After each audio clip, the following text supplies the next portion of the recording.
লগ্ন থেকে কোনো দুর্নীতি, অপকর্ম, রাষ্ট্রাচরণ আচরণবিধি লঙ্ঘন করে কোনো কার্যকলাপে জড়িত হবে।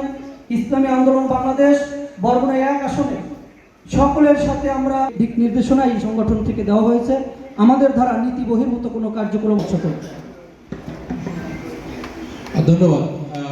আমরা আসলে এ পর্যায়ে তাদের যে সহযোগিতা, তারা আসলে নির্বাচনে তাদেরকে সহযোগিতা করবেন বা তাদের যারা কর্মীবৃন্দ আছে তাদেরকে তারা আসলে কি ধরনের জেলা বিএনপির সদস্য সচিব আছেন তার কাছ থেকে শুনে তারপরে আমরা মিডিয়া কর্মীদের কাছ থেকে। আমি আসলে রাজনীতিক এত কিছু বুঝি না, কিন্তু জুলাই গণঅভ্যুত্থান থেকে এই রাজনীতির কথা বলে যাচ্ছি। আপনাদের সাথে আছে, কিন্তু আমরা চাই সুন্দর সুশৃঙ্খল একটা নির্বাচন হোক।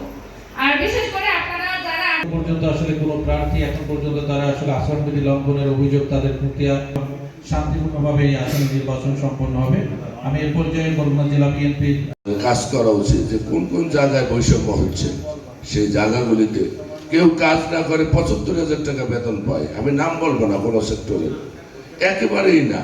মাসের ভিতরে 2 দিন 3 দিনও কাজ করে না, 70,000, 80,000, 60,000 টাকা বেতন পায়। আবার অনেক আছে যারা সারাদিন কষ্ট করে, বেলা শেষে তারা হয়তো 2,000, 3,000 টাকাও পায় না।